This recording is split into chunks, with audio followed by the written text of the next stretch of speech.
Seize fire हो गया, लेकिन सीज़ फायर के पहले की स्थिति और बाद की स्थिति में दोबारा अंतर नज़र आ रहा है। सीज़ फायर से पहले व्योमिका सिंह और सोफिया कुरैशी प्रेस कॉन्फ्रेंस कर देश की चर्चा करती हैं, पाकिस्तान के साथ किस तरह से युद्ध लड़ा जा रहा है उसकी जानकारी देती हैं। लेकिन उसके बाद स्थिति ये है कि अब सोफिया कुरैशी को लेकर सवाल उठ रहे हैं, सवाल इस बात को लेकर उठ रहे हैं कि देश में हिंदुओं को चुन चुनकर मारा जा रहा है।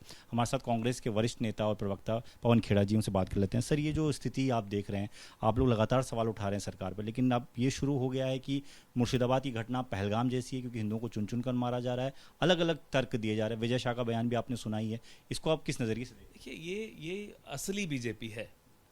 जब भी संकट का समय आएगा, ये शरण में आएंगे गांधी नेहरू के देश, जिसमें कर्नल सोफिया कुरैशी का उतनी ही जगह है जितनी किसी कर्नल राठौड़ की होगी। सब बराबर हैं। ये गांधी नेहरू पटेल का देश है, लेकिन मोदी शाह के देश में बराबर नहीं है।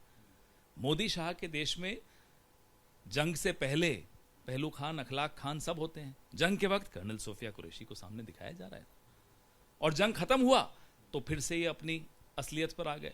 आपने तो कहा था ना कि act of terror would be considered as an act of war, और आप अब मुर्शिदाबाद को भी एक्ट ऑफ टेरर बोल रहे हैं। तो करिएगा वॉर, किससे करेंगे? अब बताइए, किस पर वॉर छेड़ेंगे? ये फिर से विमर्श को आंतरिक भेदभाव की राजनीति पर लाना चाहते हैं। इनकी नीयत स्पष्ट है।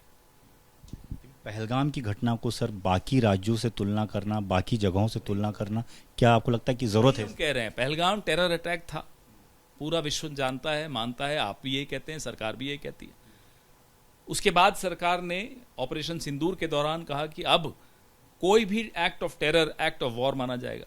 उसके तीसरे दिन कहते हैं कि साहब मुर्शिदाबाद भी पहलगाम की तरह है, तो क्या वो एक्ट ऑफ टेरर है? तो फिर वो एक्ट ऑफ वॉर है। चलिए एक्ट ऑफ वॉर मान लेते हैं, तो किसके खिलाफ है वॉर? बताएं। ये सरकार में है।